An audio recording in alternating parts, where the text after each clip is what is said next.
कि सज़ाएं नहीं सुनाई जाएंगी।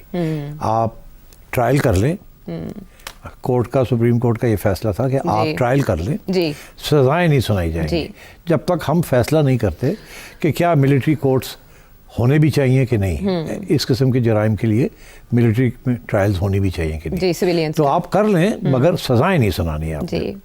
मगर अब एकदम ये फैसला हुआ कि नहीं, सज़ाएं सुना दें, ठीक, सज़ाएं सुना दें और इनको जेल में भेज दें, जिनको छोड़ना है उनको छोड़ दें, जिनकी सज़ाएं आपने तय कर ली हैं उनको सुना दें आप।